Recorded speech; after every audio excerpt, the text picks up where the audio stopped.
ایک مرتبہ ختم نبوت کا مسئلہ اٹھا تھا، تو ہم اپنے نانا سے اس کا تذکرہ کر رہے تھے، اور ایک دو واقعات جب میں نے سنائے تھے اپنے نانا کو تو ان کی آنکھوں میں آنسو آ گئے تھے۔ آدمی کتنا بھی پیسہ کھلا دے لیکن جو دل کو لگتی ہوئی بات ہوتی ہے وہ آخر جو ہے آدمی اسی پر اٹک جاتا ہے۔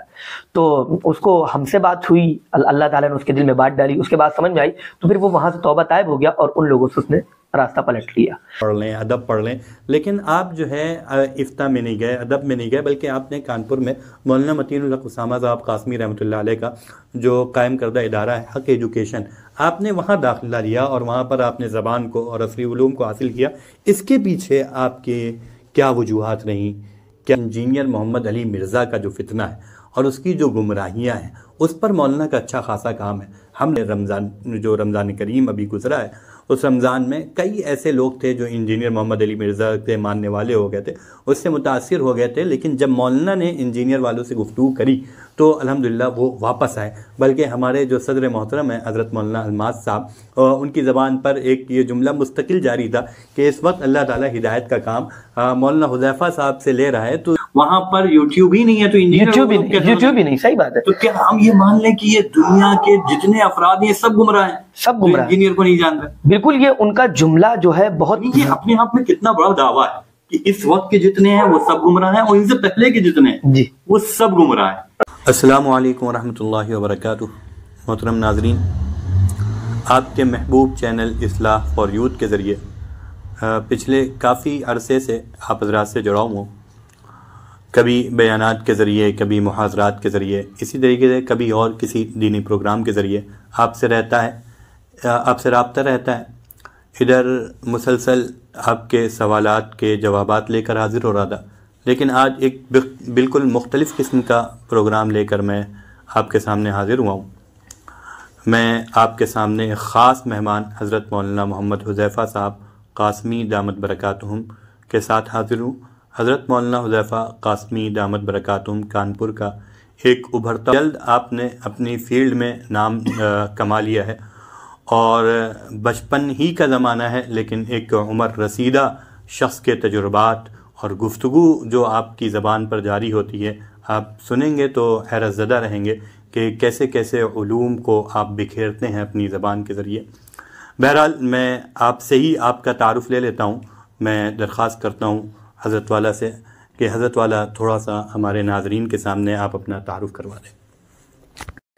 بیسیکلی جیسا کہ آپ لوگ جانتے ہیں کہ میرا تعلق یہیں اسی شہر کانپور سے ہے، اور میرا تعلیمی سلسلہ بھی ایک اسکول سے ہوا جس میں نے 3rd کلاس تک کی تعلیم حاصل کی تھی۔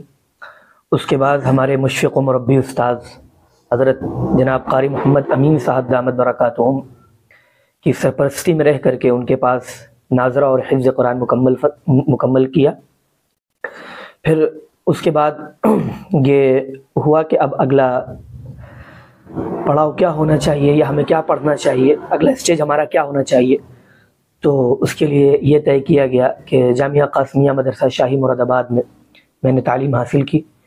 اس کے بعد اب ہم دیکھتے ہیں، پھر میں نے حق ایجوکیشن اینڈ ریسرچ فاؤنڈیشن میں باقاعدہ 2 سالہ ڈپلومہ کیا، اور میری کرنٹ سچویشن یہ ہے کہ اس وقت میں گریجویشن کر رہا ہوں جو ایفیلیٹڈ ہے CSGMU سے۔ میں آپ کی خدمت میں حاضر ہوں۔ مولانا میں یہ جاننا چاہوں گا کہ آپ یہ جو پہلے اسکول میں تعلیم حاصل کر رہے تھے، اس کے بعد جو ہے آپ ایک مدرسے میں مسجد علی پرائمری میں قاری امین صاحب کے پاس آپ پہنچے، تو اس کے پیچھے کے اسباب و وجوہات کیا رہے ہیں؟ یعنی کیا پہلے سے آپ کے گھرانے میں ایک دینی ماحول تھا، دینی اثر تھا جس کے نتیجے میں آپ پہنچے، یا اور کوئی وجہ تھی؟ جی آبویسلی بات تو یہی ہے کہ ہمارا گھرانہ بہت دیندارانہ تھا، اور جب ہم دیکھتے ہیں اپنے ددیال کو اور ایک طرف دیکھتے ہیں اپنے ننیال کو، تو اللہ تعالیٰ نے بڑے علوم و فنون سے نوازا تھا۔ بطور خاص اگر میں تذکرہ کروں اپنے دادا جان کا، جناب حاجی عبدالستار صاحب، ان کا تعلق بطور خاص حضرت مولانا اشرف علی صاحب تھانوی رحمۃ اللہ علیہ سے تھا، اور حضرت بیت تھے، یعنی ہمارے دادا جان جو بیت تھے، بیت کا سلسلہ ان کا حضرت وسیع اللہ خان صاحب رحمۃ اللہ علیہ سے تھا۔ تو ہمارے دادا شروع ہی سے بہت زیادہ اس سلسلے میں، یعنی حرام و حلال کے سلسلے میں بہت زیادہ تمیز کرنے والے، اور ایک پارک ہے چمن گنج میں، وہاں پہ حضرت مولانا اشرف علی صاحب تھانوی رحمۃ اللہ علیہ کی کتابیں لے کر کے محمد علی پارک میں باقاعدہ اس کی تعلیم فرمایا کرتے تھے۔ تو یہ اصل اثر و رسوخ اگر دیکھا جائے یہ ہمارے دادا سے چل کر کے آیا ہے۔ اگر ہم اپنے والدہ کی طرف سے دیکھیں تو ہمارے نانا جان ایک بہت بڑے موحد تھے، اور انہوں نے بچپن ہی میں حضرت قاری صدیق صاحب رحمۃ اللہ علیہ کا دامن تھام لیا تھا، اور حضرت مولانا ظفر الدین صاحب سے متعلق بھی تھے ہمارے نانا۔ اور یہ ساری چیزیں حضرت کے اندر، یعنی جو ہمارے نانا جان تھے، ہم نے ان کے اندر بہت ساری خوبیوں کو دیکھا ہے۔ بطور خاص میں یہاں پہ ذکر کرنا چاہوں گا کہ ایک مرتبہ ختم نبوت کا مسئلہ اٹھا تھا، تو ہم اپنے نانا سے اس کا تذکرہ کر رہے تھے، اور ایک دو واقعات جب میں نے سنائے تھے اپنے نانا کو تو ان کی آنکھوں میں آنسو آ گئے تھے، اور انہوں نے یہ کہا تھا کہ اب یہ کام ہم سے کیسے ہو سکتا ہے۔ اور یہ ان کی سچویشن اس وقت کی ہے، میں جو آپ سے ذکر کر رہا ہوں، کہ مطلب بہت نحیف ہو چکے تھے، بہت کمزور ہو چکے تھے، حتیٰ کہ ان کو لینے جانا پڑتا تھا اور ان کو چھوڑنے جانا پڑتا تھا، گاڑی سے لینے جانا پڑتا تھا اور پھر لے کے آنا پڑتا تھا۔ لیکن ان کے اندر یہ چیزیں یعنی دین اور اسلام کی ایک دم گھٹی میں گھٹ گئے تھے، ایک دم ایک طریقے کا اللہ تعالیٰ نے بڑا جذبہ دین کو مطلب دین کے تعلق سے اویئر کرنے کا لوگوں کو ایک بڑا جذبہ ان کے اندر اللہ تعالیٰ نے پنہا کر رکھا تھا، پھر وہ ظاہر بھی ہوا۔ تو اس وجہ سے اگر ہم اپنا ددیحالی سلسلہ نسب دیکھیں یا ہم اپنا ننیحالی دیکھیں تو دونوں طرف سے ہم کو ہمارا بیک گراؤنڈ الحمدللہ بہت اچھا میں نے پایا ہے۔ یعنی جو ہمیں اندازہ لگا کہ یہ جو پھول کھلا ہوا ہے اس کے پیچھے پورا ایک باغ ہے، اس باغ کے ایک شاخ ہیں آپ ماشاءاللہ۔ میں یہ جاننا چاہتا ہوں کہ آپ نے ابھی قاری امین صاحب کا تذکرہ کیا، تو قاری امین صاحب کی شخصیت کا آپ کے اوپر کیا اثر رہا ہے آپ کو نکھارنے میں؟ قاری امین صاحب نے بہت غیر معمولی توجہات سے یعنی محنت اور لگن سے حضرت والا نے جو محنت اور جفاکشی ان کی اس حوالے سے مشہور تھی کہ وہ پورا دن ہو جاتا تھا اور بس کھانا ان کے پاس آتا تھا اور باقاعدہ وہیں بیٹھ کر کے وہ کھانا تناول فرماتے تھے، پھر بچوں کو پڑھانے میں لگ جاتے تھے۔ ان کا یوں کہہ لیں کہ بہت بڑا اسٹرگل رہا ہے ہماری لائف میں، بہت بڑی قربانی رہی ہے اور بڑی ان کی محنتیں رہی ہیں، اور ہمارے کانپور کے بڑے مشہور یعنی اگر آپ یہ کہیں کہ استادوں میں رہے اور جناب والا حضرت قاری احتشام صاحب کے شاگرد بھی رہے، تو اس حوالے سے میں بس یہی عرض کرنا چاہتا ہوں کہ حضرت قاری صاحب کی بڑی خدمات ہمارے تعلق سے۔ اپنے ناظرین سے ایک بات کہنا چاہوں گا قاری امین صاحب کے تعلق سے، اگر آپ کانپور میں رہتے ہیں تو ظاہر ہے آپ قاری امین صاحب کی شخصیت سے ضرور واقف ہوں گے۔ قاری صاحب کی زندگی جہاں ایک طرف یہ ہے کہ ہمیں یہ نظر آتا ہے کہ وہ قرآن کا پڑھنا پڑھانا ان کا سارا دن کا مشغلہ ہے، لیکن اس کے ساتھ ساتھ ہم لوگ یہ جانتے ہیں کہ عقائد کے تعلق سے حضرت قاری صاحب بڑے حساس ہیں۔ اور حضرت مولانا الیاس صاحب رحمۃ اللہ علیہ کا مجھے وہ جملہ یاد آتا ہے کہ کوئی شخص اگر اپنی بساط بھر کام کرے گا تو کام اللہ تعالیٰ اس کا وہاں تک پہنچائے گا جہاں تک کہ اس کی بساط نہیں ہوگی۔ ہم یہ سمجھتے ہیں کہ اگر ہم کانپور میں اس وقت دیکھیں تو آپ ہیں، حافظ الماس صاحب ہیں، اسی طریقے سے ہم ہیں، یا اور جتنے بھی لوگ ہیں جو عقائد پہ اس وقت کام کر رہے ہیں، وہ سب خاص طور سے ہم آپ کی بات کریں گے، حافظ الماس صاحب کی بات کریں گے، اپنی بات کریں گے، تو ہم لوگوں کانپور میں اگر کسی سے شاگردگی کا تعلق ہے تو صرف قاری صاحب کی شخصیت ہے، اور ہم یہ سمجھتے ہیں کہ قاری صاحب کے اندر جو حساسیت ہے، آپ دیکھیے قاری صاحب کسی پروگرام میں نہیں جاتے ہیں، لیکن ختم نبوت کا جو پروگرام ہوتا ہے اس میں قاری صاحب آتے ہیں، تشریف لاتے ہیں، رات میں بیٹھے رہتے ہیں، پھر صبح جا کے پڑھاتے ہیں۔ تو ہم یہ سمجھتے ہیں قاری صاحب کی جو توجہات ہیں وہ غیر اختیاری طور پر جو ہم لوگوں پر پڑیں، آج اسی کا ثمرہ اور نتیجہ یہ سامنے ہے، جو یہ پوری ٹیم جو کام کر رہی ہے۔ پھر اس کے بعد میں یہ جاننا چاہوں گا کہ آپ جو مدرسہ شاہی میں گئے، میں نے شاہی کے لڑکوں سے جو میری ملاقات ہوئی اس میں یہ بات سامنے آتی ہے کہ جب آپ تقریر کرتے تھے تو مدرسہ شاہی میں جتنے لڑکے ہوتے تھے آپ کی طرف متوجہ ہو جاتے تھے، اور میں نے وہاں کے لوگوں سے یہ سنا کہ مدرسہ شاہی میں جب آپ طالب علم تھے اسی زمانے سے آپ کی عقائد کے تعلق سے سرگرمیاں رہتی تھی، تو اس بارے میں ذرا تفصیل میں آپ سے جاننا چاہوں گا۔ جی اصل میں یہ تو ہمارا زمانہ طالب علمی تھا، ہمارے اساتذہ کے ہمارے اوپر غیر معمولی رجحانات تھے جس کی وجہ سے کچھ ہو سکا۔ اصل میں آپ نے جو بات معلوم کی ہے وہ شاہی میں، اصل میں شاید آپ بھی اس زمانے میں تھے، شاید ہمارا پہلا سال تھا یعنی فارسی کا سال تھا، تو آپ شاید چارم یا پنجم میں تھے، تو اس وقت آپ ناظم ہوا کرتے تھے ہمارے، یہ ہمیں خوب اچھے سے یاد ہے۔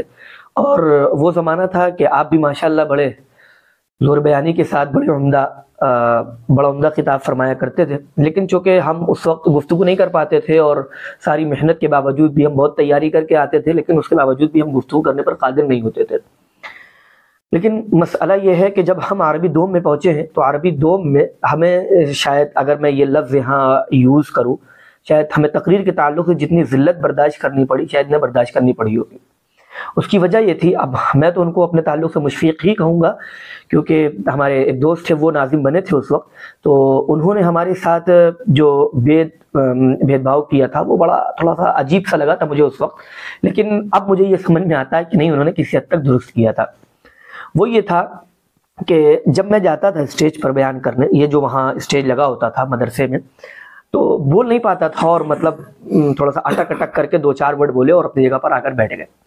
تو وہ جو ناظم صاحب تھے انہوں نے میری ایک دم قاعدے سے دھلائی کری انہوں نے، اور یاد کر کے نہیں آتے، کوئی سلیقہ نہیں ہے، انجمن میں کیسے آیا جاتا ہے، اور یہ ہے اور یہ ہے اور یہ ہے، تمام باتیں انہوں نے ہم کو یہ سنائی تھی۔ تو یہ بہت ہارٹ ٹچنگ سینٹنس تھا میرے لیے، اور یہ جو ہے ہمارے دل میں گھر کر گیا، اور مجھے سمجھ میں نہیں آیا کہ میں کیسے کروں۔ اور میرے ہی ساتھ پڑھنے والے بچے، میں بطور خاص تذکرہ کروں گا، اقبال صاحب ہے، یہ بڑی اچھی گفتگو کر لیتے تھے یہ لوگ، لیکن میں اس طرح قادر نہیں تھا۔ لیکن جب دھیرے سے آگے بڑھے تو ہمارے ایک مشفق دوست تھے، جب مسابقے کا دور چلتا ہے تو اس میں ہم حصہ نہیں لے رہے تھے، ہم نے کہا نہیں، جب میں تقریر کر نہیں پاتا ہوں تو حصہ بھی نہیں لوں گا۔ تو ایک ہمارے دوست تھے، انہوں نے زبردستی ہمارے نام کی ایک درخواست لکھی، اور جو ہے جو کیا کہتے ہیں مسابقے کے جو ناظم تھے ان کو دے دیا، اور ان کو دینے کے بعد عنوان یہ تھا، مجھے خوب اچھے سے یاد ہے، عظمت صحابہ۔ سب سے پہلی تقریر میں نے اپنی زندگی میں جو یاد کری تھی وہ عظمت صحابہ تھی، اور کبھی زندگی میں تقریر یاد کرنے کا شرف حاصل نہیں ہوا۔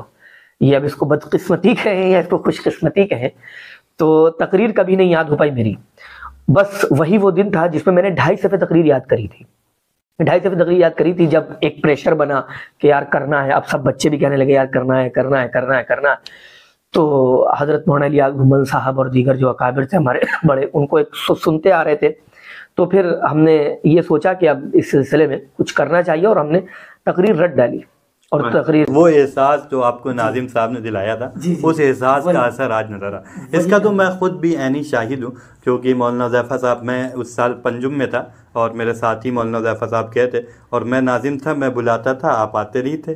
لیکن پھر جب میں نے آپ کی پہلی مرتبہ حلیم گراؤنڈ میں جو آپ کی تقریر سنی تو میں خود حیرت زدہ تھا کہ یہ اچانک تبدیلی کیسے آ گئی، کہ وہ جو پہلے بولتا نہیں تھا۔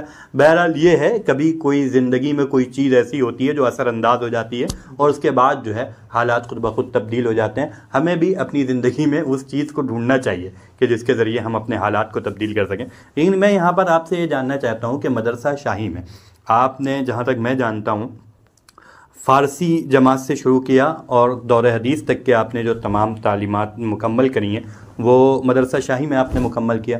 تو ظاہر ہے اس زمانے میں آپ کا اساتذہ سے ایک گہرا ربط ہوا ہوگا، ایک تعلق قائم ہوا ہوگا، تو اساتذہ کی آپ کو کیا توجہات حاصل رہیں، تھوڑا سا ان کا تذکرہ کر دیجیے گا۔ اور وہ جو میرا سوال تھا کہ کیا آپ نے شہر مراد آباد میں دوران طالب علم کچھ عقائد کے سلسلے میں سرگرمیاں آپ کی رہی ہیں، تو کیا رہی ہیں، کس انداز کی رہیں، اس کو بھی تھوڑا سا آپ واضح کر دیجیے۔ آپ نے 2 کوشچن کیے ہیں، پہلے والے کو ٹیکل کرتا ہوں، بلکہ سیکنڈ والے کو اگر کریں تو زیادہ اچھا ہوگا کہ کیا سرگرمیاں رہی ہیں۔ اصل میں ہمارے ایک استاد تھے، وہ مناظرے کا شعبہ بھی دیتے تھے، حضرت مفتی سلیمان صاحب دامت برکاتہم، تو وہ ہمارے استاد بھی تھے، اور ان سے ہمارا تعلقات بھی بہت اچھے تھے، اور اس حوالے سے ان سے کبھی کبھار ڈسکشن ہوا کرتی تھی۔ عقائد کے تعلق سے مراد آباد میں یہ رہا تھا کہ ہم نے وہاں پہ ایک چھوٹی سی آرگنائزیشن بنائی تھی جس کا نام ہم نے جمعیت اہل سنت والجماعت رکھا تھا، اور یہیں جیسے کانپور میں جو ترتیب چلتی ہے ہم نے وہاں شروع کرا تھا، اور ہم نے وہاں کی ترتیب یہ بنائی تھی کہ ہم ہفتے میں 1 دن جایا کرتے تھے، نوجوانوں کو جوڑا کرتے تھے، اور اس میں کسی کتاب کی خاص تعلیم کر لیا کرتے تھے، اور جس کا کسی تعلق سے کوئی سوال ہوتا تھا، کوئی عقیدے کے تعلق سے، تو اس کو ٹیکل کرنے کی پوری کوشش کرتے تھے۔ اور ظاہر ہے کہ وہ طالب علمی کا زمانہ تھا، ضروری نہیں کہ میں سارے ہی سوالات کو ٹیکل کر سکتا، تو جہاں پہ نہیں پتہ ہوتا تھا تو میں کہتا تھا انشاءاللہ اس سلسلے میں اگلی نشست میں ہم لوگ بات کریں گے، تو اس کو حل کر لیتا تھا یا کسی استاد سے رابطہ کر لیتا تھا اگر خود نہیں ہو پاتا تھا۔ تو یہ ساری چیزیں ہماری رہی ہیں، اور پھر اس کے بعد اگر ہم دیکھیں تو ہم نے اور بھی دیگر اساتذہ سے اس تعلق سے، اور شہر مراد آباد میں بطور خاص اگر میں تذکرہ کروں حضرت اسد قاسم سنبھلی صاحب دامت برکاتہ، ان سے بھی ہمارے تعلقات رہے، ہمارا ان کے پاس آنا جانا ہوا، کئی مرتبہ آنا جانا ہوا، بات چیت ہوئی ان سے اس حوالے سے بھی۔ ایک مرتبہ کا واقعہ ہے، میں یہاں پہ اس کو ڈسکس کر دینا چاہتا ہوں تاکہ یہ چیز لوگوں کے ذہن میں آ جائے۔ ایسا لگتا ہے کہ یہ جھوٹ ہے، یہ گڑا ہوا ہے، حالانکہ یہ جھوٹ نہیں ہے۔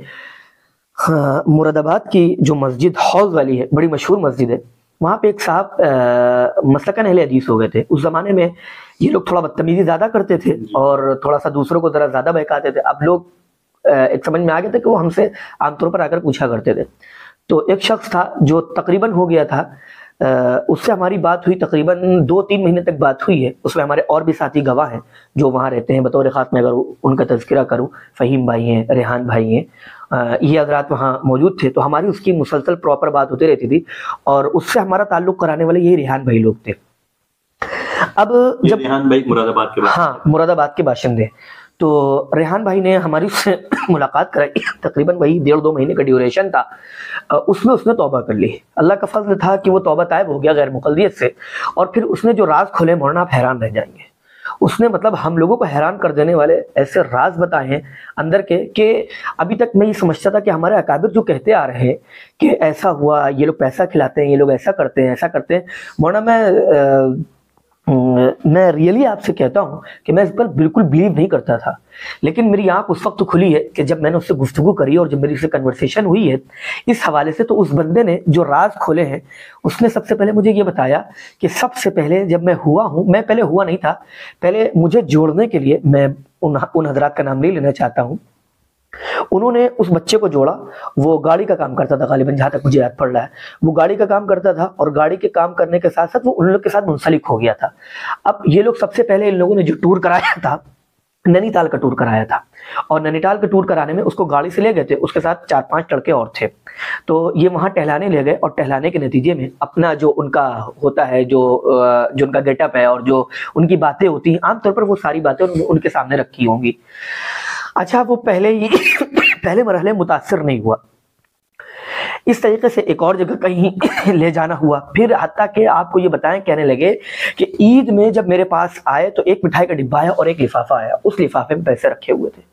تو اس نے ان سے سوال کیا کہ یہ لفافے میں پیسے کہتے ہیں؟ تو کہا یہ ہماری طرف سے عیدی ہے۔ اور اس نے کہا کہ جو ہے 500 کی اتنی موٹی گڈی تھی جو میرے ہاتھ میں تھی۔ پھر کہنے لگا کہ میں ان کے مرکز جاتا تھا، اور اس نے جو مجھے مرکز بتایا تھا، مجھے خوب یاد ہے، اس نے بتایا تھا کہ منڈی چوک پہ جو مدرسہ شاہی ہے اس کے پاس ان کا ایک مرکز ہے، اور وہ خفیہ مرکز چلاتے ہیں وہاں سے، اور یہ وہاں سے فنڈنگ بھی کرتے ہیں لوگوں کی۔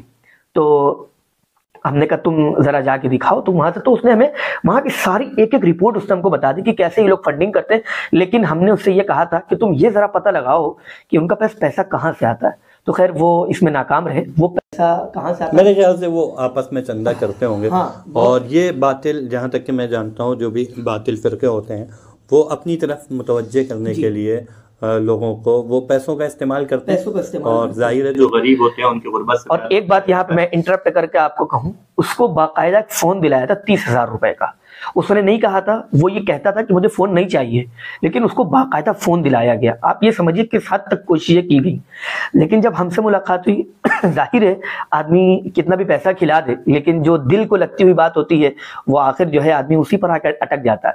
تو اس کو ہم سے بات ہوئی، اللہ تعالیٰ نے اس کے دل میں بات ڈالی، اس کے بعد سمجھ میں آئی، تو پھر وہ وہاں سے توبہ طائب ہو گیا اور ان لوگوں سے اس نے راستہ پلٹ لیا۔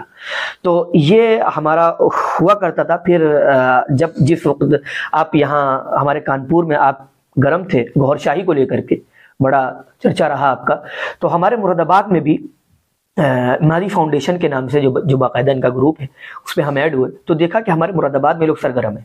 تو ہم نے باقاعدہ گاڑی کری، ایک صاحب کو بلایا، ہم ان کے ساتھ وہاں جہاں ہم کو یہ لگا کہ پوسٹر لگے ہوئے ہیں اور یہاں مجھے جانا چاہیے، میں وہاں تک گیا، لیکن میں ان تک پہنچ نہیں پایا، یعنی گوھر شاہی کے جو فالوورز تھے، جو ان کو امیٹیٹ کرنے والے لوگ تھے، میں ان تک نہیں پہنچ پایا۔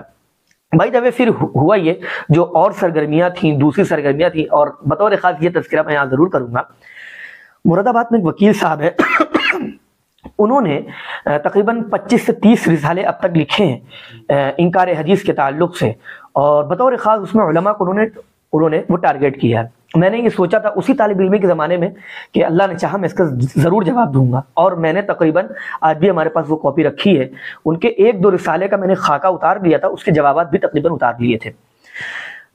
ایک سلسلہ یہ چلا کہ ایک ہمارے دوست عزیز ابوذر بھائی، ان کے علاقے میں یہ فتنہ بہت تیزی سے پھیل رہا تھا، شاہی کے اچھے اسٹوڈنٹ میں شمار ہوتے تھے، تو انہوں نے مجھ سے بتایا، تو میں نے خواہش ظاہر کی کہ بات کری جائے۔ تو ان کے جو فالوورز تھے، یعنی جو حضرت ہیں، ان کے جو فالوورز تھے وہ آئے ہمارے پاس اور گفتگو کرنے۔ پہلے تو وہ تیار نہیں ہوا ہمارے پاس آنے کے لیے، کہنے کہ آپ یہاں آئیے جہاں مفتی عبدالرحمن صاحب رہتے ہیں، جگر کالونی کے پیچھے، کہنے کہ آپ وہاں تشریف لائے، چکر کا ملک غالباً اس کو کہتے ہیں۔ تو پھر مفتی عبدالرحمن صاحب کی مسجد میں اوپر والے حصے میں ہماری گفتگو ہوئی تھی، قرآن کو سامنے رکھ کر کے، صرف قرآن سامنے رکھا گیا تھا۔ تو خیر ان لوگوں نے میرا خیال ہے 3 بجے تک گفتگو ہوئی تھی، اس کے بعد ہم لوگ کی وہاں سے گفتگو ختم ہو گئی تھی۔ اس کے بعد ان لوگوں نے پھر کہا کہ مجھے مولانا حذیفہ صاحب سے ملنا ہے، تو پھر وہ لوگ ہمارے پاس آئے تھے، تو ہم نے جو دن سیٹ کیا تھا، ظاہر ہے ایسا مسئلہ رہتا ہے، تو ہم نے جمعے کا دن سیٹ کر لیا تھا، اور وہ اپنے رسالے اور وہ ساری چیزیں، وہ لیپ ٹاپ اور ٹیب لے کر کے آئے تھے، اور وہ کھول کر کے اپنا آتے ہی مطلب ایک دم انہوں نے ٹیب کھول دیا، اور وہ ہم نے کہا یہ سب ساتھ نہیں جائے گا آپ کے، جب آپ بات کریں گے تو انشاءاللہ وہ کلیئر ہو جائے گا، ورنہ اس کا کوئی فائدہ ہے نہیں۔ تو ہماری ان کی بات تقریباً ہوئی تھی جمعے کے بعد سے لے کر کے عصر تک کے تقریباً بات ہوئی تھی، پراپر ہم لوگ کی بات ہوئی تھی، لیکن الحمدللہ کوئی جواب ان کے پاس تعلق تو تھا نہیں۔ تو اس نے مجھ سے کہی تھی کہ اب آپ میرے حضرت کے پاس چلیے، میرے وکیل صاحب کے پاس چلیے۔ تو ہم نے اپنے اساتذہ سے مشورہ کیا جو شاہی میں پڑھتے تھے، جس وقت ہم شاہی میں پڑھتے تھے، تو ہم نے ان سے مشورہ کیا، ہم نے کہا کہ حضرت بتائیے اس سلسلے میں، تو حضرت نے منع کیا بطور خاص مفتی سلیمان صاحب نے اس حوالے سے بالکل ڈینائی کر دیا کہ آپ کو وہاں نہیں جانا ہے، کیونکہ ظاہر ہے بھائی ہمارا شہر نہیں ہے، ہم دوسری جگہ آئے ہوئے ہیں، پھر پڑھنے آئے ہیں، اگر کسی کی نگرانی میں نہیں جائیں گے تو پھر تو مسئلہ کھڑا ہوگا۔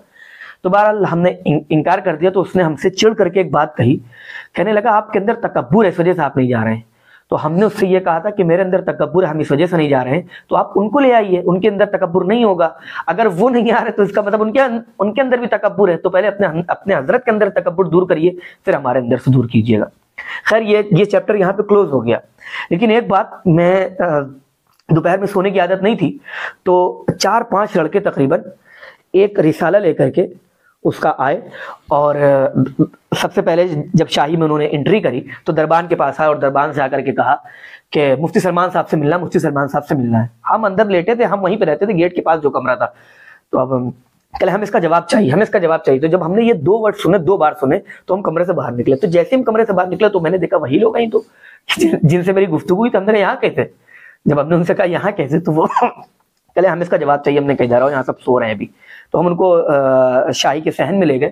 جب شاہی کے صحن میں لے گئے تو ان سب نے بات کری، ہم نے کیا چاہتے ہو، کہنے لگے ہمیں اس کا جواب چاہیے۔ ہم نے کہا مسجد میں بیٹھو، جتنے سوالات لکھے ہوئے ہیں ان سب کے ہم جوابات مسجد میں بیٹھ کے تم کو دے رہے ہیں، اور تم ریکارڈ کرو۔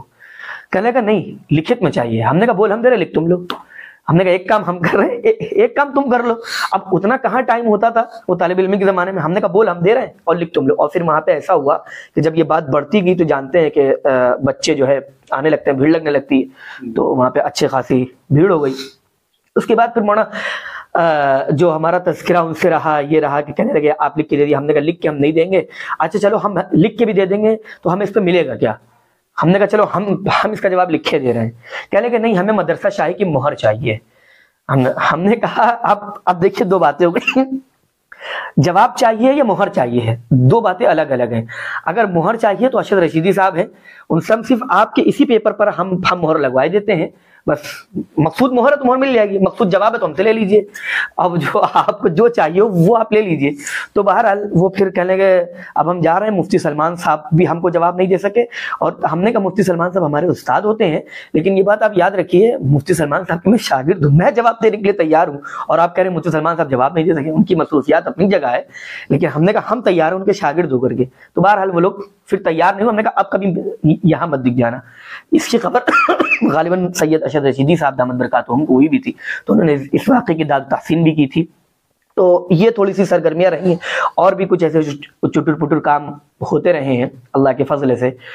اور باقی جو آپ کا دوسرا سوال تھا اساتذہ کی، ہاں اساتذہ کا جہاں تک تعلق تھا، تقریباً اللہ تعالیٰ ہمارے اساتذہ کے ساتھ ہمیشہ بھلائی کا معاملہ فرمائے۔ ہمارے تمام ہی اساتذہ اللہ نے بڑی صلاحیتوں سے ان کو نوازا ہے. وہ چاہے اگر ہم بڑے سے شیخ عبدالسلام صاحب سے لے کر کے چلے اور ہم سب سے نیچے تک مولانا کمال صاحب اگر ہم ان تک بھی آئیں گے تو یہ سارے ہمارے اساتذہ اللہ تعالیٰ نے ان کو بڑی صلاحیتوں سے نوازا تھا. اور دوسری بات ہم نے یہ دیکھی شاہی میں کہ اپنائیت کا پہلو بہت زیادہ ہوتا ہے کہ جو اساتذہ ہوتے ہیں وہ اپنائیت کا پہلو بہت زیادہ ظاہر کرتے ہیں. بطور خاص ہم یہاں پہ تذکرہ کرنا چاہیں گے حضرت مولانا مظاہر صاحب دامت برکاتہم کا کہ ان کی بڑی کرم فرمائیاں رہی ہیں اور ان کی خاص توجہ رہی ہے اور حضرت کے پاس ہم آتے جاتے بھی رہتے تھے اور ان سے تعلق بھی تھا. اور اس میں ایک سب سے بڑا نام آتا ہے حضرت مفتی رضوان صاحب دامت برکاتہم کا. ان کی بھی غیر معمولی اگر ہم یہ کہیں کہ ان کے غیر معمولی توجہ ہمارے اوپر رہتی تھی اور ہر طریقے سے وہ ہمارے کام آئے ہیں. اور حالانکہ ہونا تو یہ چاہتے کہ ہمیں ان کے کام آنا چاہیے تھا لیکن انہوں نے استاد ہونے کا احساس نہیں دلایا بلکہ ایسا لگتا تھا کہ کوئی ہمارا بڑا سرپرست ہے جو ہمارے ساتھ یہ برتاؤ کر رہا ہے. اس طریقے سے ہمارے دیگر اساتذہ وہ چاہے مولانا فساد صاحب ہوں, مولانا مفتی یحییٰ صاحب ہوں اور اسی طریقے سے مفتی اجمل صاحب ہوں اور اسی طریقے سے تمام کے تمام اساتذہ ہمارے جو ہے نایاب تھے. اللہ تعالیٰ ان سب کو اپنی شاہ نشان اجر جزیل عطا فرمائے. ماشاءاللہ. میں اس وقت اپنے ناظرین سے ایک بات کہنا چاہوں گا اور خاص طور سے جو طلبہ ہماری اس گفتگو کو سن رہے ہیں ان سے میں یہ گزارش کرنا چاہتا ہوں کہ آپ نے جو مولانا حذیفہ صاحب نے بھی بات کہی اس کو آپ بار بار سنیے اور اس میں آپ کو ایک پیغام تو یہ ملے گا کہ ہم بہت سے کام طالب علمی کے زمانے میں بھی کر سکتے ہیں بلکہ ہمیں آگے کیا کرنا ہے ہمیں اپنا گول طالب علمی کے زمانے میں ہی سیٹ کرنا پڑے گا اور پھر اسی اعتبار سے ہمیں اپنی محنت کو چلانا ہوگا. اگر ہمیں ایک ادیب بننا ہے تو اساتذہ کی سرپرستی میں جیسے مولانا نے بتایا تو ہم اپنے اساتذہ سے اس سلسلے میں رہنمائی حاصل کریں اور دوران طالب علمی کے زمانے ہی سے کام شروع کر دیں. مولانا نے دوران طالب علمی کے زمانے ہی میں یہ تمام کام کیے جو ابھی آپ کے سامنے بیان کیے اور اس کے بعد آپ نے دیکھا جیسے ہی مولانا کانپور آئے تو ابھی طالب علمی کا زمانہ ہی کانپور میں بھی چل رہا تھا بلکہ ابھی بھی چل رہا ہے لیکن کانپور میں مولانا آئے کیا بس چھا گئے اور چھاتے ہی چلے جا رہے ہیں مولانا ماشاءاللہ. میں اس سلسلے میں آپ سے ایک بات اور پوچھنا چاہتا ہوں آپ کی طالب علمی کے تعلق سے کہ آپ جب مدرسہ شاہی مراد آباد سے نکلے تو ہم نے دیکھا لوگوں کے اندر خواہشات ہوتی ہیں کہ افتاء پڑھ لیں ادب پڑھ لیں لیکن آپ جو ہے افتاء میں نہیں گئے ادب میں نہیں گئے بلکہ آپ نے کانپور میں مولانا متین الحق اسامہ صاحب قاسمی رحمۃ اللہ علیہ کا جو قائم کردہ ادارہ ہے حق ایجوکیشن آپ نے وہاں داخلہ لیا اور وہاں پر آپ نے زبان کو اور عصری علوم کو حاصل کیا.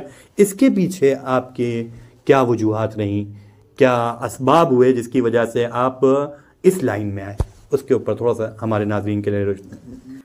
جی اصل میں یہ کام بھی اگر آپ دیکھیں گے تو میں نے اپنے اساتذہ کے مشورے کے بغیر نہیں کیا. میں نے جب میں فارغ ہوا تو اس بات کا مشورہ میں نے مفتی سلمان صاحب سے بھی کیا, مفتی اجمل صاحب سے بھی کیا, حضرت نائب محتمم صاحب سے بھی کیا, دیگر اساتذہ سے بھی کیا اور ان تمام چیزوں کے بارے میں ہم نے اپنا جو ہمارا وہ پرپوزل تھا وہ ہم نے سامنے رکھا. ہم نے کہا حضرت ایسے ایسے مسائل ہیں ہمارے سامنے تو ہمیں کیا کرنا چاہیے. تو ان حضرات نے ہمیں بھی اس بات پر ابھارا اور اس بات پر اپریشیٹ کیا کہ آپ کو انگلش ہی پڑھنا چاہیے. اور بالخصوص میں نام لینا چاہوں گا حضرت مولانا صدر الدین صاحب, حضرت کی بڑی طبیعت خراب چل رہی, دعا فرمائیں اللہ تعالیٰ ان کو صحت و عافیت سے نوازے. تو حضرت مولانا صدر الدین صاحب سے جب میں نے اس بات کا تذکرہ کیا اور میں نے کہا کہ میرا ارادہ یہ ہے انگلش پڑھنے کا, تو انہوں نے اپنے انداز میں جو ان کا ایک مخصوص لب و لہجہ ہے تو انہوں نے بڑے اچھے انداز میں یہ بات کہی تھی کہ ہاں اردو میں خبر چھپتی ہے ایک ہفتے بعد کی, انگلش میں خبر چھپتی ہے ایک ہفتے میں جو کرنٹ آئی ہوتی ہے. تو کہنے لگے کہ بہت اچھا ارادہ ہے اور اس زمانے میں ضرورت بھی ہے. تقریباً شاہی کے تمام اساتذہ نے جن سے میں نے اس حوالے سے رابطہ کیا تقریباً سارے ہی اساتذہ نے ہم کو اپریشیٹ کیا, کسی نے ہم کو ڈیگریڈ نہیں کیا اس سلسلے میں. سب نے یہ کہا کہ نہیں یہ چیز ضروری ہے. اور مولانا ویسے بھی آپ جانتے ہیں کہ جو سچویشن ہے, جو کرنٹ سچویشن ہے, جو بچے ہمارے ارتداد کے دہانے پر جا رہے ہیں, اب ہم نے یہ کیوں ایڈاپٹ کیا, یہ ہم نے راستہ کیوں چوز کیا, اس کی وجہ مولانا بنیادی یہ تھی کہ ہمارا یعنی ہم علماء کا رابطہ عوام سے کہہ لیں, اسٹوڈنٹ سے کہہ لیں یا جو پروفیشنل ٹائپ کے لوگ ہیں ان کو کہہ لیں کہ ہم ان سے بہت دور ہیں اور وہ ہم سے بہت زیادہ متنفر بھی ہو چکے ہیں. اور ہم جب ان کی زبان کو سمجھتے نہیں ہیں تو ہم ان سے وہ کمیونیکیٹ کیسے کریں, ہم ان سے کنورسیشن کیسے کریں, ہم ان سے بات کیسے کریں. تو یہ ہمارے لیے بڑا المیہ کا سبب بن رہا تھا کہ ہم اپنی بات، ہم نے 9 سال یا تعلیم حاصل کری، اب ہم ان تک اپنا پیغام کیسے پہنچائیں. تو اس کے لیے یہ چیزیں ہم سوچتے رہتے تھے اور یہ بات ذہن میں چلتی رہتی تھی. ہمارے ذہن میں جیسے بھی آپ نے کہا کہ لوگوں کے افتاء کا ذہن میں ہوتا ہے، یقیناً افتاء ادب میرے بھی ذہن میں تھا، لیکن افتاء ادب پہلے تھا. لیکن جب اس کے بعد میں کیا کہتے ہیں ہفتم اور اس کے بعد پھر دورے میں آیا تو پورا مائنڈ سیٹ میرا چینج ہو گیا. اس کے بعد پھر میرے ذہن میں یہ آیا کہ نہیں، اس طریقے سے نہیں، مجھے جو ہے یہ تعلیم حاصل کرنا چاہیے.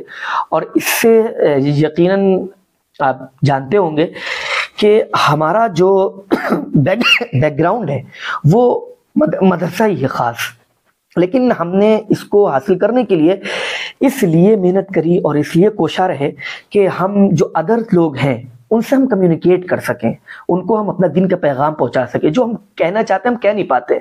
اسی وجہ سے بہت بنیادی وجہ یہ بنی کہ ابھی ہمیں مین اسٹریم میں بھی آنا تھا. اٹ مینس میرا مطلب یہ ہے کہ مین اسٹریم کا مطلب یہ ہے کہ مجھے وہ کالجز میں بھی پڑھنا تھا، میرا ارادہ تھا. اسی وجہ سے میں آج بھی ایک کالج کا اسٹوڈنٹ بھی ہوں. اور جب اپنے کالج جاتے ہیں تو اس ماحول میں رہنا. اب ایک سوال آپ یہ بھی کریں گے، اگلا ہو سکتا ہو کہ پھر آپ نے وہاں ایڈمیشن کیوں لیا؟ تو پھر اس کا بھی جواب یہی ہے کہ میں کالج کا ماحول سمجھنا چاہ رہا تھا کہ کالج کا ماحول ہوتا کیسا ہے.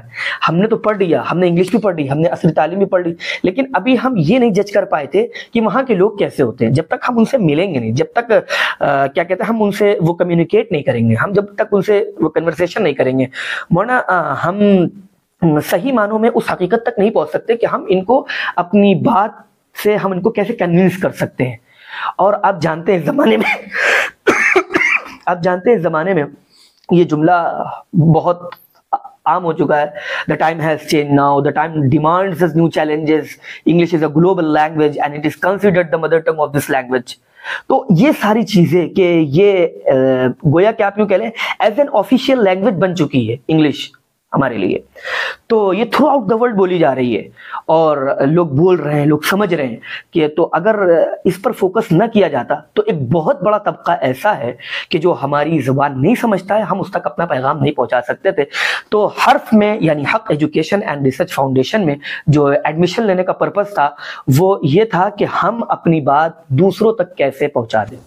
یہاں پر ہم ایک سوال آپ سے یہ کرنا چاہیں گے، آپ جس سوچ کے ساتھ یہاں آپ حرف میں داخل ہوئے تھے تو کیا آپ کی وہ ضرورتیں جو آپ کے سامنے تھی وہ ضرورت حرف سے پوری ہوئیں یا نہیں ہوئیں؟ ایک سوال.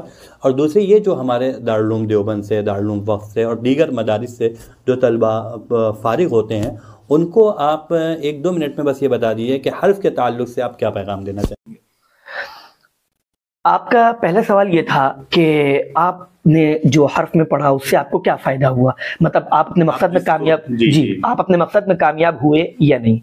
اٹ مینس آپ مجھ سے یہ کہنا چاہتے ہیں کہ آپ نے جو گول جج کیا تھا یا آپ نے جو گول ایسٹیمیٹ کیا تھا اپنے مائنڈ میں، آپ نے اس گول کو اچیو کیا یا نہیں. تو میں یہ بات کہنے میں کوئی عار محسوس نہیں کروں گا کہ جب یہ بات ابھی تک مجھے سمجھ میں نہیں آئی تھی، لیکن یہ بات مجھے اس وقت سمجھ میں آئی جب میں نے اسکول میں ایڈمیشن لیا کہ ہاں واقعی میں نے اپنا گول اچیو کر لیا. کیونکہ ورنہ میں یہ سمجھ رہا تھا کہ میں نے یہ پڑھ تو لیا تھا، یہ پڑھ لیا تھا اور اس کے بعد ابھی جب تک انٹریکشن نہیں ہوا تھا ان کے ساتھ، جب تک تعلقات ان کے ساتھ نہیں ہوئے تھے، جب تک ربط نہیں ہوا تھا، جب تک سمجھ میں نہیں آتا تھا کہ ہم کتنے پانی میں.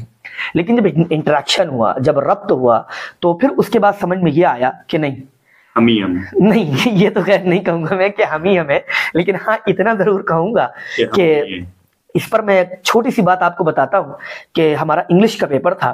تو ہمارے سر جو کالج کے ہمارے سر ہیں تو انہوں نے ہم سے یہ 250 تقریباً ہمارے کلاس میں بچے ہیں، تو انہوں نے سارے بچوں سے یہ پوچھا کہ بتاؤ پورے پیپر انگلش میں کون کون کرے گا، انگلش میں کون کون کرے گا.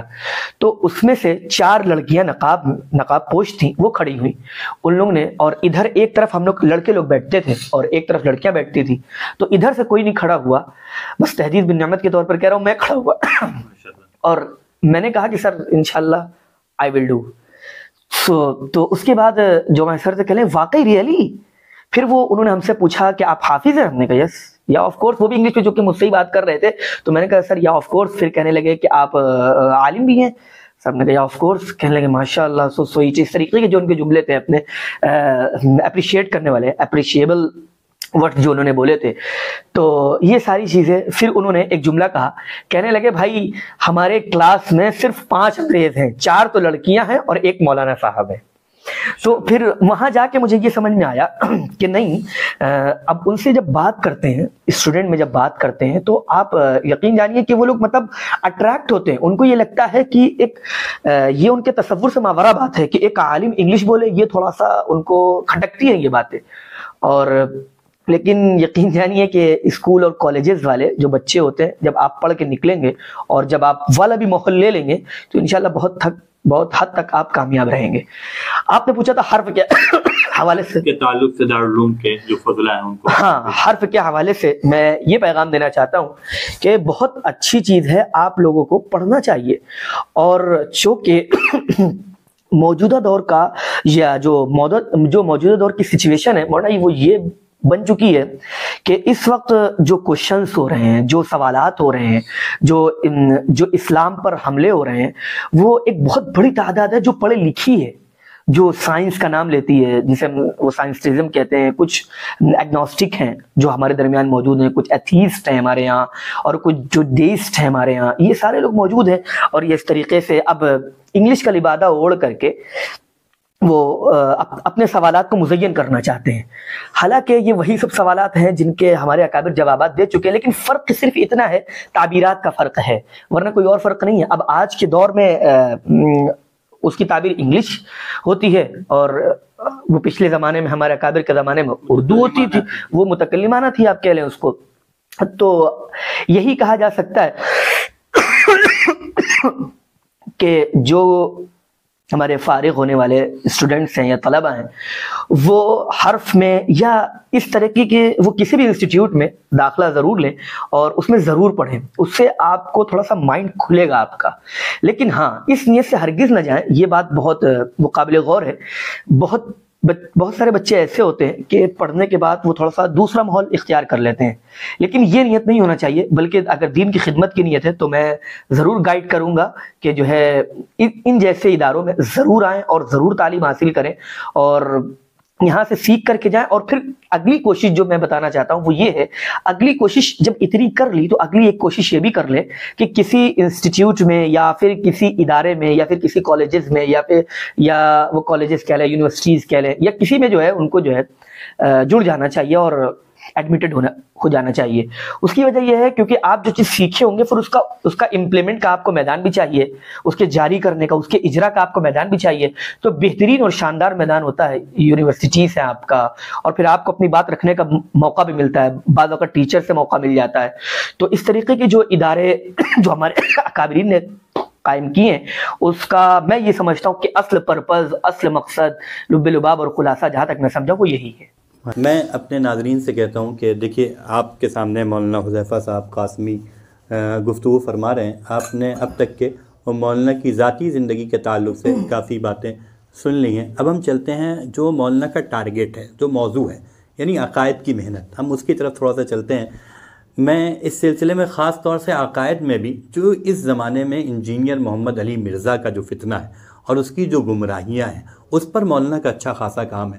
ہم لوگوں نے ابھی دیکھا کہ رمضان کریم ابھی گزرا ہے, اس رمضان میں کئی ایسے لوگ تھے جو انجینئر محمد علی مرزا کے ماننے والے ہو گئے تھے, اس سے متاثر ہو گئے تھے. لیکن جب مولانا نے انجینئر والوں سے گفتگو کری تو الحمدللہ وہ واپس آئے. بلکہ ہمارے جو صدر محترم ہیں حضرت مولانا الماس صاحب, ان کی زبان پر ایک یہ جملہ مستقل جاری تھا کہ اس وقت اللہ تعالیٰ ہدایت کا کام مولانا حذیفہ صاحب سے لے رہا ہے, تو جس سے بھی گفتگو ہو وہاں پر گفتگو کرنے کے لیے, سمجھانے کے لیے مولانا حذیفہ صاحب کو بھیجا جائے. اللہ تعالیٰ جس کے ذریعے چاہے کام لیتا ہے. تو اللہ تعالیٰ نے بہرحال چنا خاص طور سے اس فتنے پر کام کرنے کے لیے کانپور میں.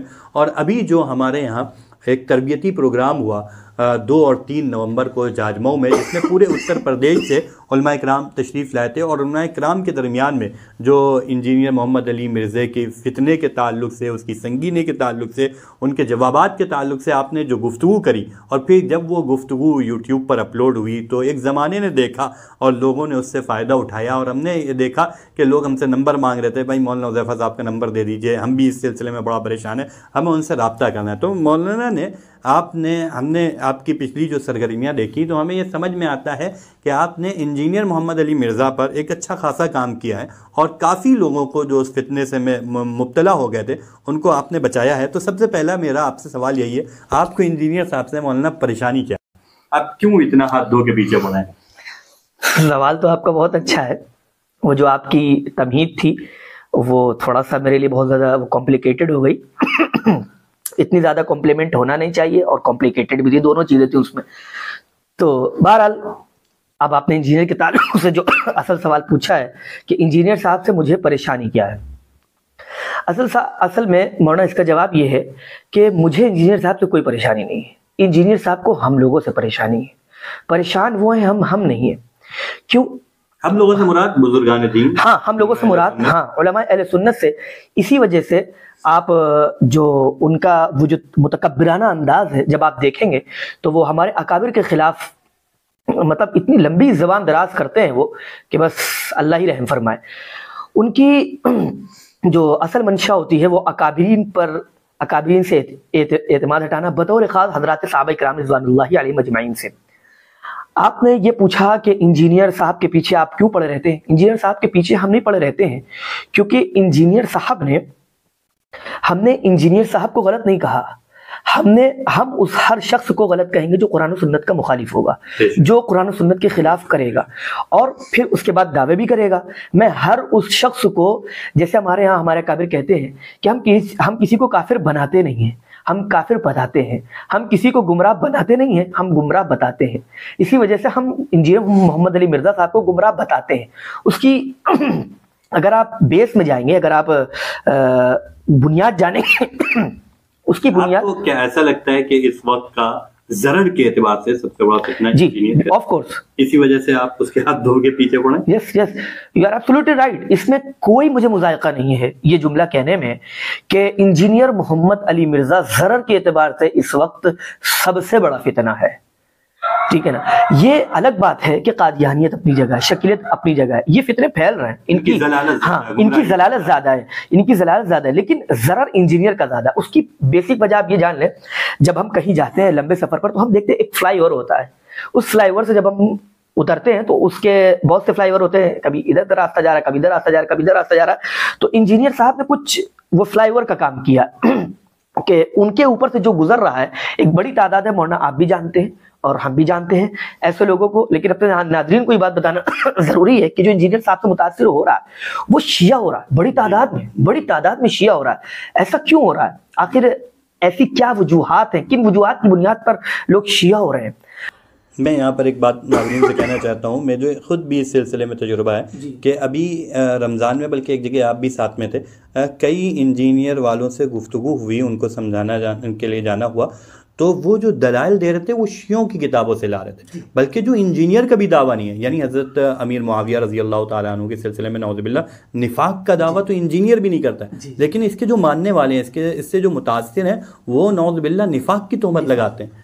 تو جو آپ یہ بات کہہ رہے ہیں نا کہ وہ شیعت کی طرف جا رہے ہیں، یہ ایک آنکھوں دیکھی بات ہے. بالکل ایسا ہی ہے. تو انجینئر صاحب کے ماننے والے، آپ نے یہ بہت بنیادی بات یہاں پہ ذکر کر دی ہے، میں اس کو اپنے الفاظ میں کہنا چاہوں گا کہ انجینئر صاحب تو کم ہیں لیکن ان کے فالوور ان سے قدم آگے رہتے ہیں. یہ ایک بڑی وجہ. اچھا اس کے پیچھے وجہ کیا ہے یہ جاننا بہت ضروری ہے. اس کے پیچھے جو اصل کاز ہے، جو اصل علت ہے، جو اصل وجہ ہے، وہ یہ ہے کہ علماء سے اعتماد کو ہٹا دینا. پورے طور پر وہ علماء سے اعتماد کو ہٹا دیتے ہیں.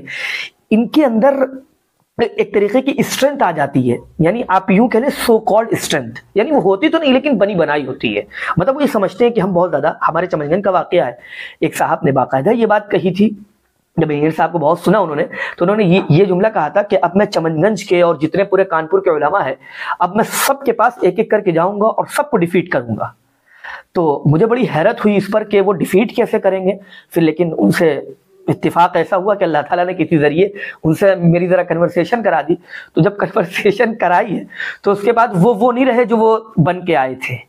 تو کہنے کا مقصد اور منشا یہ ہے کہ آدمی ان کو سننے کے بعد اگریسو ہو جاتا ہے. ان کو سننے کے بعد آدمی جو ہے علماء کے خلاف ایسا بدظن ہونے کے بعد وہ اپنے اندر ایک پاور محسوس کرتا ہے کہ اب ہمیں علماء کے خلاف یہ قدم اٹھانا ہے. وہ گویا کہ یہ سمجھ رہا ہوتا ہے کہ سارے اختلاف کی جڑ کوئی ہو نہ ہو علماء ہے. تو یہ ایک بہت بنیادی پوائنٹ ہے.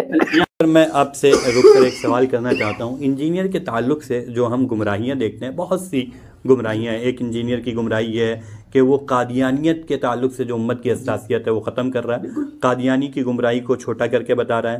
ہم نے اس کے جو گفتگو سنی اس میں یہ دیکھا کہ وہ شیعت کی طرف لوگوں کو لے جا رہا ہے۔ اسی طریقے سے قرآن کے تعلق سے جو اس کے دعوے ہیں اور پھر جو فوج قسم کی غلطیاں ہیں، اسی طریقے سے جو موجودہ دور کی جو جمہوریت ہے اس کو پرموٹ کرنا اور اسلامی جو نظام ہے گویا کہ اس کو کمتر آنکنا، اور بہت سی گمراہیاں ہیں جو ہمیں انجینئر کے تعلق سے نظر آتی ہیں۔ لیکن میں آپ سے یہ پوچھنا چاہتا ہوں، خاص طور سے اپنے ناظرین کے لیے، کہ اگر ہم سے یہ پوچھا جائے، ہم یہ جاننا چاہیں کہ انجینئر کی سب سے بنیادی گمراہی کیا ہے، جی تو آپ تھوڑا سا اس کو واضح کر دیجیے کہ بنیادی گمراہی کیا ہے انجینئر کی۔ ہم ان کی گمراہی کو دو پہلو میں واضح کریں گے۔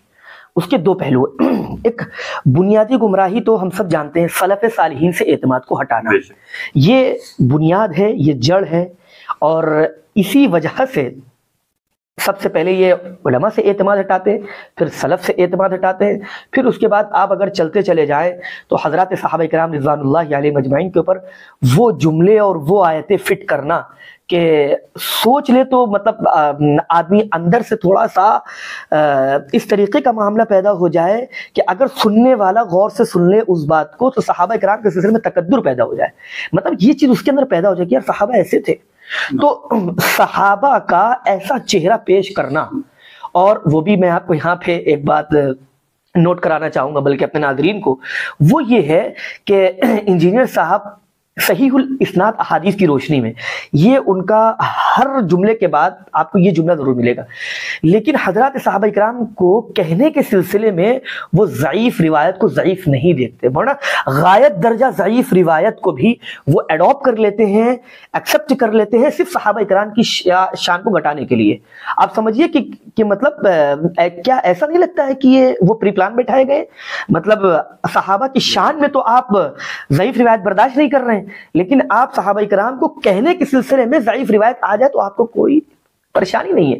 تو یہ ایک، اور دوسری چیز ہمارے یہاں بات کہی جاتی ہے کہ انجینئر صاحب نے جو سلیکشن کیا وہ بنیادی طور پر غلط کیا، جو ان کا سلیکشن ہے وہ بھی غلط ہے، اور جو ججمنٹ ہے وہ بھی غلط ہے، ان کی پوزیشن بھی غلط ہے۔ آپ ان کو اس کی پوزیشن کہہ لیں یا اس کو سلیکشن کہہ لیں، سلیکٹ کر کے اس پوزیشن پر وہ پہنچ گئے، یعنی انہوں نے جس پوزیشن کے لیے اپنے کو سلیکٹ کیا وہ obviously غلط ہے۔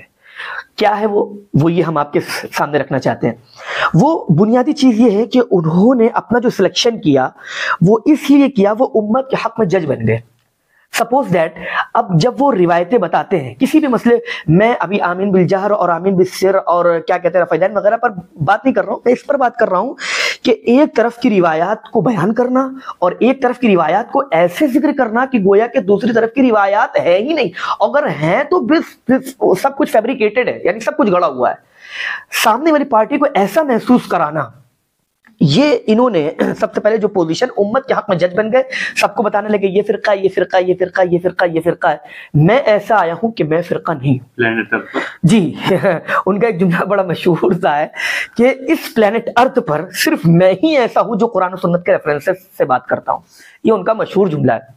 اور حالانکہ انشاءاللہ کبھی کوئی اور گفتگو ہوگی۔ مجھے تو ایسا لگ رہا ہے میں یہ دبے لفظوں میں کہیں علم غیب کا تو دعویٰ نہیں کر رہا، پلانٹ ارتھ پر کتنے خطے ہیں، کتنی زمینیں، ان کو سب پتہ ہے، سب کا جائزہ لے لیا ہے، سب یہ تفصیلات جان گئے ہیں اور اب یہ دعویٰ کرے دے رہے ہیں، مطلب یہ تو گویا کہ علم غیب کا دعویٰ۔ بہت اچھا پوائنٹ اٹھایا آپ نے کہ صحیح کہہ رہے ہیں آپ کہ اگر ہم دیکھیں تو کتنے ایریے ایسے ہیں کہ جہاں پر جانا منع ہے، حکومت کی طرف سے باقاعدہ وہ جگہ بند کر دی گئی ہیں، آپ نہیں جا سکتے، وہاں پہ صرف وہی قوم رہتی ہے، وہی نسل رہتی ہے۔ بہت سارے جگہ ہیں جو ہمارے بیچ پڑتے ہیں ایسی جگہوں میں، اور دوسری جگہوں میں بہت سارے لوگ، بہت سی قومیں ایسی رہتی ہیں کہ جہاں اب کے لوگ صرف 515 بچے ہیں، بہت سی قومیں ایسی ہیں، ان کے بارے میں ایک مرتبہ یہ آپ نے اچھا تذکرہ چھیڑا ہے، تو انسان کو نہیں برداشت کرے گی وہ، اگر انسان سامنے آ گیا تو وہ مار دے گی جان سے، وہ صرف اپنے ہی لوگوں کو برداشت کر پائیں گے۔ اور کتنے لوگ گئے ہیں ان کو انہوں نے تیر سے مار کے ہلاک کر دیا، اور کتنے لوگ گئے ہیں کہ انہوں نے جان سے مار دیا, کسی کو کھا گیا, کسی کو کچھ کر دیا, کسی کو کچھ کر دیا, یعنی وہ انسان کو برداشت نہیں کر سکتے. تو اب سوال یہ ہے کہ جب وہاں کا حکومت نے بین لگا دیا ہے, حکومت کی طرف سے مولانا اجازت نہیں ہے کہ آپ اس کو پار کر کے جا سکتے ہیں, جب حکومت یہ تمام تفصیلیں آپ کو معلوم ہوگی, ظاہر ہے معلوم ہوگی. یہاں پر مولانا میں ایک بات یہ کہنا چاہتا ہوں, ابھی ہم نے کچھ اپنے علماء کے دورے دیکھے, وہ آج بھی اگر دیکھیں اس کا کام ہے علماء سے دور کرنا, لیکن یہ جو پلانٹ ارتھ کی یعنی زمین کی بات کرتا ہے خاص طور سے, تو جب ہم زمین پر دین کا پیغام لے کر جاتے ہوئے دیکھتے ہیں تو یہ تو آج بھی علماء ہیں, یعنی افریقہ کے جنگلوں میں, دیگر علاقوں میں جہاں پر پسماندہ کچھ نہیں, وہاں پر یوٹیوب ہی نہیں ہے, تو یوٹیوب ہی نہیں, صحیح بات ہے. تو کیا ہم یہ مان لیں کہ یہ دنیا کے جتنے افراد ہیں سب گمراہ ہیں, سب گمراہ, انجینئر کو نہیں جانتے؟ بالکل, یہ ان کا جملہ جو ہے بہت, یہ اپنے آپ میں کتنا بڑا دعویٰ ہے کہ اس وقت کے جتنے ہیں وہ سب گمراہ ہیں, اور ان سے پہلے کے جتنے ہیں وہ سب گمراہ ہیں. خالی انجینئر محمد علی, میں اس اگلے ٹاپک پر آنے والا تھا جو آپ نے اٹھایا ہے, کہ بنیادی طور پر اپنے آپ کو حق کہنا, دوسروں کو غلط کہنا.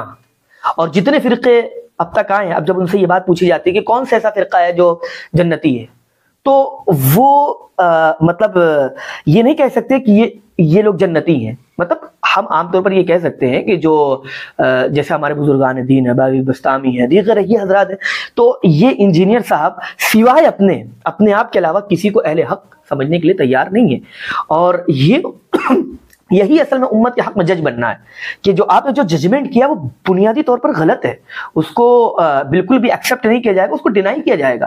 کیونکہ مولانا اس کی بیسک وجہ یہ ہے کہ اگر آپ صرف یہ مان رہے ہیں کہ ہم حق پر ہیں, تو اس حدیث کا کیا ہوگا جس کے بارے میں آیا لا تزال طائفۃ, اور پھر اس میں باقاعدہ یہ الفاظ ہے ظاہرین علی الحق, جو حق کے خلاف, اگر ہم اس کا لفظی بھی ترجمہ کر دینا ظاہرین, تو حق کو ظاہر کرتے رہے گی, غالب رہے گی. ہاں, مطلب اب حق پر ایک جماعت رہے گی ہمیشہ, اور جو رہے گی تو سوال یہ ہے کہ کون ہے وہ جماعت جو اس سے پہلے سے چلتی چلی آ رہی ہے.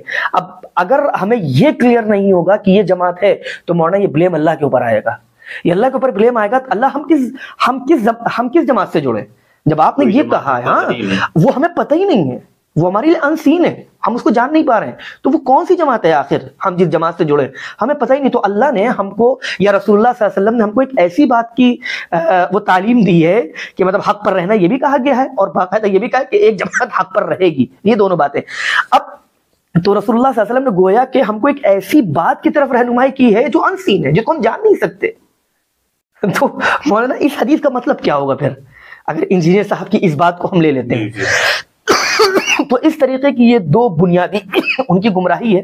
ورنہ وہ جو حضرات صحابہ کرام کے اوپر, انہوں نے حضرت ابوبکر جیسے صحابی کو نہیں چھوڑا, حضرت عائشہ جیسے صحابی کو نہیں چھوڑا, اور وہ اہل بیت کے گن گاتے ہیں, وہ حضرت علی رضی اللہ تعالیٰ کے بھائی کو انہوں نے نہیں چھوڑا. حضرت حسن کو بھی کہا ہے, حسن تو آپ تو بہت کچھ انہوں نے کہا حضرت حسن کو, اور اس سے زیادہ غلیظ جملے میں کہوں گا حضرت عقیل کو کہے انہوں نے. اور بس میں نام نہیں لینا چاہتا. میں اس سلسلے میں آپ سے ایک سوال یہ پوچھنا چاہتا ہوں, یہ جو بات آپ یہ آپ نے انجینئر کی زبانی سنی ہے, یا سنی سنائی باتیں آپ کہہ رہے ہیں, اگر کوئی ساتھی آپ سے رابطہ کرے تو کیا آپ یہ تمام باتیں ان کو دکھا سکتے ہیں؟ یہ بہت اچھا کوشچن کیا آپ نے, یہ ناظرین کے لیے ذرا آسانی ہو جائے گی. ہم نے یہ طے کر لیا ہے کہ انشاءاللہ ہم جہاں پہ انجینئر کی جو بات کہیں گے, ہم اس کی انجینئر کی خالی ویڈیو نہیں, ویڈیو کا نام, ویڈیو کا منٹ, اور منٹ نہیں بلکہ سیکنڈ, اس کے ساتھ ساتھ ہم یہ بات بتا دیں گے انجینئر محمد علی مرزا نے کس بیان میں اور کتنے منٹ پر یہ جملہ بولا ہے. تو ہم یہ نہیں کرتے ہیں کہ ہم اپنے کسی بڑے کی ویڈیو بھیجیں, یہ کام نہیں. کام یہ ہے کہ انجینئر ہی کی ویڈیو سن کر کے جو انجینئر کے ماننے والے ہیں, یا جن کو کوئی آبجیکشن ہو اس حوالے سے, تو ان کو ڈائریکٹ ویڈیو بھیجتے ہیں اور کہتے ہیں یہاں سے یہاں تک سن لیجئے, شوق ہو تو پوری سن لیجئے. تو اب اس میں تو میرا خیال ہے جو انجینئر صاحب کا اس حوالے سے ایک دعویٰ ہے کہ ہماری ویڈیوز کاٹ کے چلائی جاتی ہیں, تو میں نے اس دروازے کو بند کرنے کی پوری کوشش کی ہے. میں آخری بات آپ سے یہ عرض کرنا چاہتا ہوں کہ ہمارے جو نوجوان نسل, ان کو اگر کوئی آپ پیغام دینا چاہتے ہیں اس طرح کے فتنوں سے بچنے کے لیے, تو کوئی ایک خاص پیغام اپنے کچھ الفاظ میں ارشاد فرمائیں. جی بالکل, بس ہمارا آخری پیغام, اور یہ غالباً ہمارے سیشن کا آخری سوال ہے, تو اس حوالے سے ایک بات ذہن میں ضرور رکھیے آپ حضرات, کہ جو جس چیز کا ماہر ہوتا ہے وہ چیز اس سے لینی چاہیے. یہ ایک جملہ ہے, اس کو اپنے دلوں کی تختی پر نوٹ کر لیجئے. بس میں اس کی ہلکی سی وضاحت کر دیتا ہوں. اگر کوئی دل کا مریض ہو تو ہم کارڈیولوجسٹ کے پاس جاتے ہیں, ہم کسی ایسے کے پاس نہیں جاتے جو اپتھلمولوجسٹ ہو یا جو آنکھ کا ماہر ہو. اگر ہمارے اندر کوئی پریشانی ہوتی ہے یا ہمارے پیٹ کی کوئی پریشانی ہے تو ہم ڈائٹیشین کے پاس جائیں گے, ظاہر ہے. اب ہم ہر ایک کے پاس نہیں پھریں گے. تو پتہ لگا کہ ہر فیلڈ کے ماہر الگ ہوتے ہیں.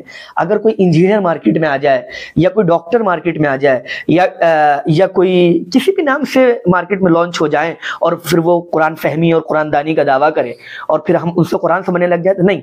اب جب آپ یہ سمجھیے, اگر مسئلہ سائنس کا ہوگا تو سائنٹسٹ سے پوچھیں گے.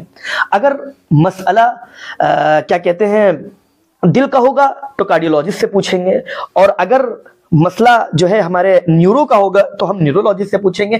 اسی طریقے سے جب مسئلہ ہمارا مولانا, جب مسئلہ ہمارا کھانے کا ہوتا ہے تو ہم ڈاکٹر کے پاس نہیں جاتے ہیں, ہم جاتے ہیں بریانی کی دکان, ہمیں وہاں کھانے کو ملتا ہے. اب ہم ڈاکٹر صاحب سے جا کر کے, ڈاکٹر صاحب بہت بھوک لگ رہی ہے مجھے, کوئی یہ نہیں کہتا. ڈاکٹر صاحب کیا کہیں گے, بھائی سامنے دکان ہے, آپ وہاں چلے آئیے, وہاں بریانی کھا لیجیے جا کر کے. ظاہر سی بات ہے مولانا, جو جس فن کا ماہر ہوتا ہے وہ چیز اس سے لینا چاہیے. علماء دین کے ماہر ہیں, 9 سال لگا کر کے آتے ہیں, وہ دین کے بارے میں فہم اور دین کے بارے میں سمجھ رکھ کر کے آتے ہیں. اب آپ دین کا مسئلہ ان سے نہ پوچھ کر کے ایک انجینئر سے پوچھ رہے ہیں, تو یہ بات سمجھ میں آ جانی چاہیے کہ شاید یہ عقل مندی نہیں ہے. جہاں تک میں سمجھا ہوں یہ عقل مندی نہیں ہے. عقل مندی یہی ہے کہ اب میرا موبائل خراب ہوا ہو, میں مولانا صاحب کے پاس چلے گئے اور مولانا صاحب میرا موبائل صحیح کر دیجیے, آپ ریپیئرنگ کر دیجیے. یا جیسے آپ نے کہا میں موچی کے پاس چلا جاؤں موبائل لے کر کے, بھائی وہ اس فیلڈ کا ماہر نہیں ہے. آپ نے بھی پڑھا ہوگا, بخاری شریف میں ہے, اذا وسد الامر لغیر اہلی فانتظر الساعہ. جب نااہل کو کام سپرد کر دیا جائے تو پھر آپ قیامت کا انتظار کیجئے. تو جب دین کا مسئلہ ہو تو علماء سے پوچھیں گے, اور دیگر مسائل ہو تو اس فیلڈ کے ماہر سے پوچھیں گے. یہی ہمارا آخری آج کا پیغام ہے. خیر, ماشاءاللہ مولانا, بڑا اچھا لگا آپ سے بات کر کے, اور بہت اچھی باتیں آپ نے کے ذریعے سامنے آئیں. انشاءاللہ ہمارے ناظرین کو بڑا اس کے ذریعے فائدہ ہوگا, اور خاص طور سے جو آخری والی نصیحت ہے کہ ہم مسائل کو علماء سے سیکھیں, مسائل کو کسی انجینئر ڈاکٹر کے ذریعے نہ سیکھیں. ڈاکٹر سے ہم دوا لینے جائیں, انجینئر سے اس کے متعلق جو کام ہے وہ کام ہم کروائیں, لیکن جب ہمیں مسائل کا علم حاصل کرنا ہو تو ہم علماء سے کے پاس جائیں. اگر یہ امت علماء سے جڑی رہے گی تو ہم یہ سمجھتے ہیں یہ امت ہمیشہ ہدایت پر رہے گی اور کبھی گمراہی اس کے قریب نہیں بھٹکے گی. بہرحال اسی سب پہلا پروگرام تھا. انشاءاللہ ہم وقفے پہ اس طرح کے پروگرام لے کر آپ کے سامنے حاضر ہوں گے. جزاک اللہ تعالی. السلام علیکم ورحمۃ اللہ وبرکاتہ.